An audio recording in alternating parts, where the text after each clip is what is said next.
Hi Singapore, welcome to episode 13 of SG Sports Uncut. I'm your host Raj Kumar, and Uncut is the show that brings you closer to our Team Singapore athletes and officials. On today's show, we turn the spotlight on winter sports. Over the last few years, you would have seen our Team Singapore athletes compete in the disciplines of ice hockey, ice skating, and figure skating. They've also managed to win medals at the major games and bring back glory for the country. So for the very latest on winter sports, let's first hear from our friends from Singapore's Ice Hockey Association. Hi everyone, welcome to episode 13 of SG Sports Uncut. President of Singapore's Ice Hockey Association, Diane Fu, will start this discussion with you, and we're 6 weeks into a brand new decade. What's the latest happenings at your NSA, which is short form SIHA? Currently, we are actually in the process of having our national team to do a training, but this training has been ongoing for years. Which national team? For the men's, women's, and the youth teams. Right. Okay. Yeah, so they've been ongoing throughout the years. Only for this year, we actually have a new program. It's called the Unified National Training Program, which in short is called the UNTB. And this is actually compliance of the three divisions, which is the men's, women's, and youth. And we actually use this to maximize the ice time for all the athletes to be able to train on the piece of ice. And they have this training once every 2 times a week, which is like Friday night and Saturday night. So ongoing from there, they're actually in preparation for the upcoming Challenge Cup of Asia that is run annually. But unfortunately, because due to the COVID-19, so the tournament actually is being postponed. Yet to know about the new dates right now. Okay, so because of the COVID-19 virus, it's been Yes. postponed. Initially, Yeah. it was In scheduled. February. This month. This month, yes, for our U20 men's and the women's division. At the location J. One will be in the Bangkok in Thailand okay. for the men's U20. The other one, the women, will be in Philippines, Manila. So, besides the preparation for the 2 tournaments and the COVID-19 virus, I understand your NSA created history last month at the Winter Olympic Games. Yes. What happened? We are very, I would say, very lucky and to be chosen one of the country to be participate. And Matthew Hamlet was one of the lucky player to be chosen because we actually sent in the videos for this for them to do a selections. So he went in there and then he has a lot of I would say attentions, Okay. yes, and then learns a lot of new things as well. Yeah, because of 3-on-3 is a new format of playing, which is right now is introduced to all the hockey community. Okay. So yeah, so it's very I would say very proud of him to be there and to represent the Singapore. So Matthew is what, 15? He's 15 years 15? old. Yes. And he played in a mix. When you say mix, means he... Internationally with other countries. So Right. his teammate is all from all over the world. Yeah, that's what the YOG is all about. Yes, Yeah? correct. Okay. Good job, Matthew. Well done.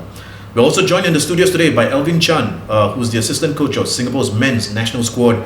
Elvin, how did you feel watching young Matthew compete in the mixed 3-on-3 format in Lausanne? Yeah, ice hockey is not too far removed from its infancy or grassroots stage of development in Singapore. So to have someone representing us in the grandest stage, which is the Youth Olympic Games, is fantastic. Okay. Right? Speaking to Matthew, it was definitely an invaluable experience for him to be out there with the best in the world, playing the sport that he loves and representing his country. So not only did he benefit, but I also saw a huge spillover effect for the rest of us here because we live vicariously through his Instagram posts at his every moment. Right? So not only did the IIHF accomplish what it intended to do, which is to grow the game of hockey in the non-traditional markets like Singapore, his teammates that followed him were really spurred on to know what it takes to compete at that level. And to know that it's possible to live out every kid's dream, which is to compete for the country in the Olympics. Okay, let's talk about our men's senior national team. Yeah. What have they been up to since bringing back the silver medal at the SEA Games just about 3 months ago? Yeah, quite honestly, since coming back, it's we just stuck to our back to work mentality because ultimately the silver medal performance, although it's a great performance, it's just part of what we're trying to achieve as an overall process as a program, right? That being, we want to continue to grow every day, continue to improve, and move the program forward. So we really have to look at how we define what success means, right? Success doesn't mean just the color of the medal or winning and losing. Success means growing, improving every day. So with that being said, like Diane said, we have launched the unified program, which brings together the men's team, the women's team, the under 20s and the under 15 teams in an effort to sort of collaborate and to bring about this culture of success and continued growth. I mean, that particular game in the final, of course, it was against star-studded Thai side. I was there filming for SG Sports TV, and and then to see the support from, I think there were 40 or 50 Singaporeans, the families who all came down, flew to Manila for the game. It was brilliant to see all of them. Then and then the coronation, getting the silver medal in only your second attempt at the SEA Games. Great job by the Singapore men. Let's hear now from Sheena Yap, who's the captain of our national women's ice hockey squad. Sheena, ice hockey for women was not included at the Manila Games. Was that a major disappointment for your team?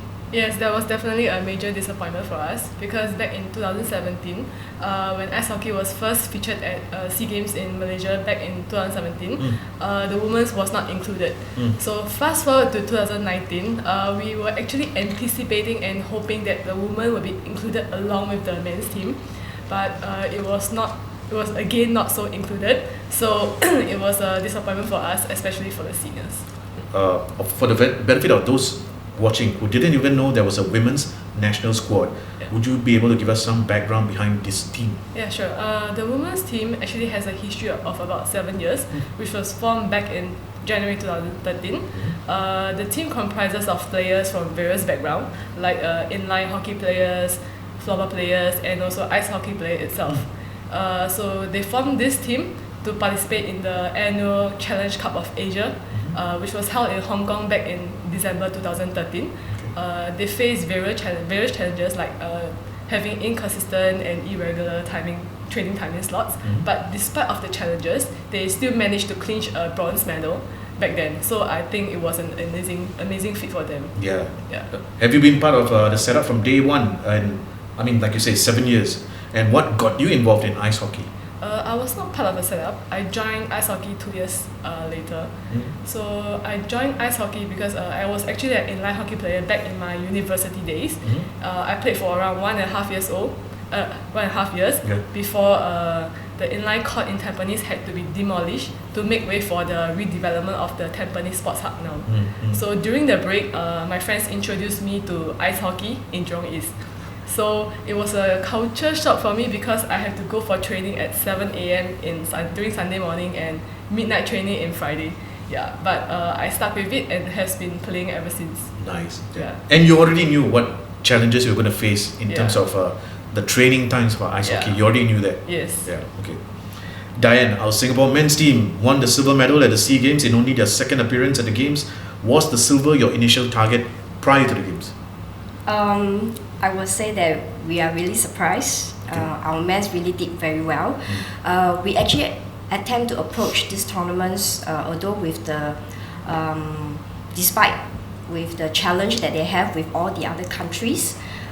Back to 2017, where the countries was really difficult to play against with, but they have put their hearts out to play. That they actually managed to win the games, and then of course during the preliminary round they actually didn't manage to win with the defending champion, which is the Philippines, but that gives us advantage when the game formats actually allows us to play against them in the semi-finals again. That brought us to the gold medal games. So I'm really proud with the boys where they actually put in a lot of hard works and play to their best, and they know that every game they are doing better and improving. Yeah. I think this campaign, several of the boys became men. It was like boys to men. Yes. I'm just kidding around. No, because when I interviewed your team captain at the end of the campaign, he says, I'm like 42 or something. The goalkeeper, I believe, was 45. 40 or something like that. Then he says, it's time for the dad's army to step down. Yes. And the younger boys need to come through. So yeah, I think this was the defining moment and the transition Yes. probably of the national team. What have you learned of the team since their return, and you reflect on the campaign?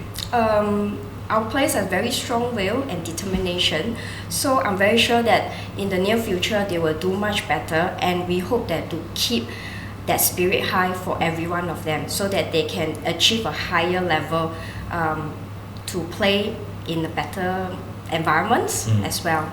Yeah.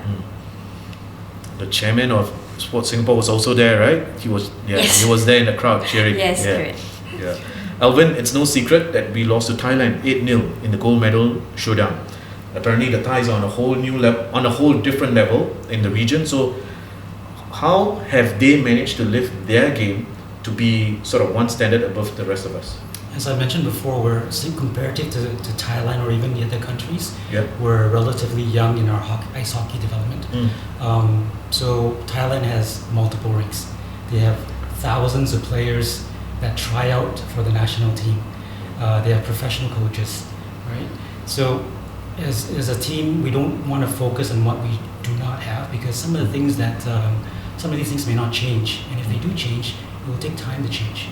What we've collectively decided to do is really focus on maximizing and leveraging on what we do have and what the potential is with the resources that we do have. Okay. So given the challenges that you just mentioned, do you reckon it's possible for us to try and close the gap within the next 2 years or before the next SEA Games at least? We don't know whether Vietnam We have no. is going to host, right? Yeah, we have no idea. We don't Yeah. know yet. Okay. So maybe 2 or 4 years. Are we able 2 or to? 4 years, yeah. Yeah. So again, with our goal of just improving every day, yes, obviously that's definitely a goal. When we go to compete, we want to do our best.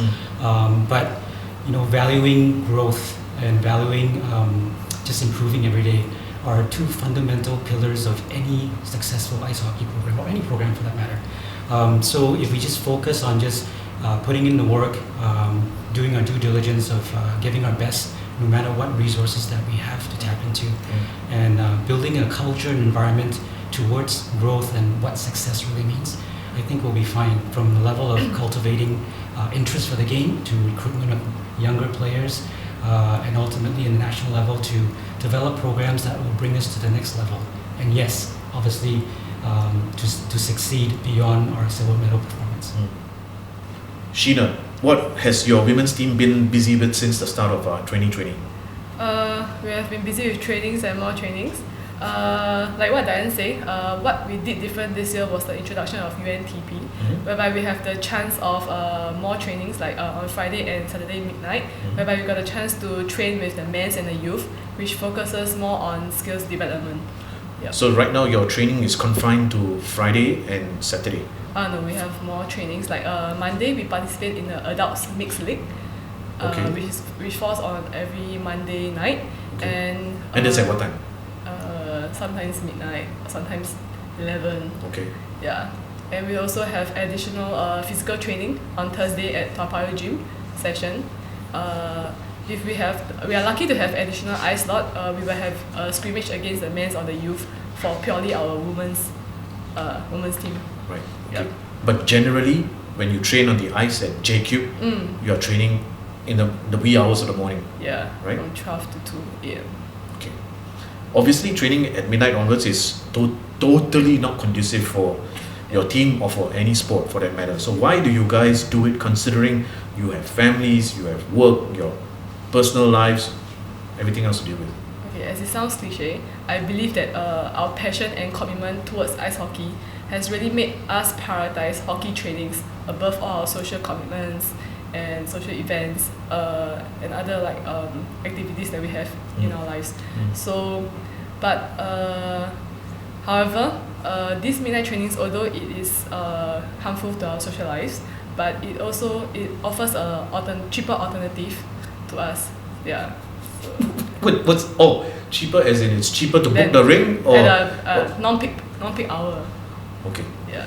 I thought it's a cheaper way of not having to It's spend cheaper. $50 having dinner with your loved one. Okay. Elvin, the men's team also faced the same issue, having to train from midnight onwards. I assume the men over the years have truly come to accept this situation and just work with it. Yeah, like you said, it's just the reality that we live with. So we've just made do with the schedule. But ultimately, the commitments and the sacrifices that's put forth by the players and the coaches, it goes beyond just the players themselves. It's a whole family commitment. I mean, for me, I work all day, then I head out to the rink at 10 p.m. to run the fitness sessions for an hour, and we actually don't hit the ice until midnight, and we train all the way up to 2 a.m. So after you get changed, shower, get back home, it's 3 a.m. before we go to sleep, and for all of us, I wake up at 8 o'clock to head to work, and then we repeat, rinse and cycle again for the Saturday night, right? But like I said, it's helpful to have an understanding wife that allows me to do this. But like I said, it's a whole family commitment, because for Friday nights, I see all the under 15 parents there from 9:30 onwards, right? With the whole family watching the fitness program. And they're there from midnight to 2 a.m. in the stands supporting us. The families? The whole family. Some kids... With the kids? Sometimes with the kids doing their tuition homework. Some with helpers or extended families will be at home. But the fact of the matter is, it just doesn't affect the individual player, the coach, but the families themselves of these young kids, right, are there as well. But it's not all bad, because of this situation, we do have like a extended family feel, because we see that at the weekend we're all under the same circumstance, and we all just love the game, right? And lastly, there are other benefits as well. I have a 15-year-old son on the national team as well, and I see that this sort of schedule, although not perfect, has really inculcated a discipline about him, so that they learn how to balance the student-athlete equation. That's a very nice way of putting it. Over the years, have you seen good national players drop out or fall out because they just cannot commit to the late training hours and lack of alternative venues to train? As in during the normal daytime or morning. Yeah. So once again, that's a reality that we face. No matter how passionate you are about the game, eventually you go through different stages of life, from being a student to a husband and a dad, right? So there are certain times and periods where certain players are not able to come for training for a term or two, but ultimately, because we love the game so much, they eventually do return. And although, again, cliche, when the nation calls, everyone answers. Coming back to Diane, and this issue with the lack of playing time on the ice at J-Cube has gone on for years. Your athletes are suffering from this, and so are the athletes in figure skating and short track speed skating. Perhaps before I can proceed further, I could get your thoughts on the current arrangement in place for your players to train at J-Cube. Thank you for asking this question. I'm glad you asked as well. For the three sports that are trying their best to achieve a good result, but because of the limit of ice time that we are shared, so we also have this thinking that it will be great to have a second ring that is a training ring for just the athlete itself. A purpose-built ring. Yes. Purpose-built for the two NSAs. Yes, so that they can actually to use this to concentrate for the trainings, and then to help them to improve and to be better players. Yes. And for you to conduct all your training programs, clinics, host tournaments. Yes. Which was actually my follow-up question. So, if you wanted to achieve all of these other community and public-related initiatives, how do you go about doing it with the rink, especially when there's already a certain amount of time granted to your different national teams? Because those events, I'm sure, can't be at midnight. The public is not going to come at midnight for a clinic. Yeah. So what the CIHA has is we actually have a yearly work plan. We actually have planned that annually what we are supposed to do. Example like the tournaments, the leagues that we are running as well, or even this program for our national athletes. But of course, as I said, with the limitation of ice times, it's very sad that some of the programs or even the clinic we are unable to run it because of the prime time where the ice rental are expensive. So if we couldn't get enough of the participants to come up for this, then we will not be able to run the programs. Yes, correct. We're already in 2020. We are seeing our athletes compete at the Winter Youth Olympic Games, compete at the SEA Games. Who would have thought 10 years ago this was even possible? Yes. But given the restrictions for all of your initiatives and the disruptions to your personal lives, is there a possibility for your NSA, SIHA, and your counterparts at the Singapore Ice Skating Association collectively present a blueprint to the powers that be and push for a purpose-built ice rink? Okay, yes, we do have spoke to each other on this, have a good discussion on this, but well, because the lack of financial status for the both NSA, it's not really feasible for us to run it or even to build a one. But what we need is the support from Sports SG and even all others investors to come in for this, so that we can promote the sports for the nations. Yes. So you're saying if you wanted to build this, you need the support from Sport SG, the government, and even the private and public sector. Yeah, the to investor. help build and a second rink, which is a training center for all the athletes. and for the public as well, to do your community programs. Yes, right? correct. Because everybody benefits in the end. Yes. The teams as well as the public. Yes, correct. Okay. At the same time, if there's time during the day when it's not used, the schools can come and use it. Yes. So the sport will expand to the schools as well. Yes. So everybody stands to gain. Yes, definitely. Okay. You can even have 24 hours as well. Exactly. Yes. Yeah.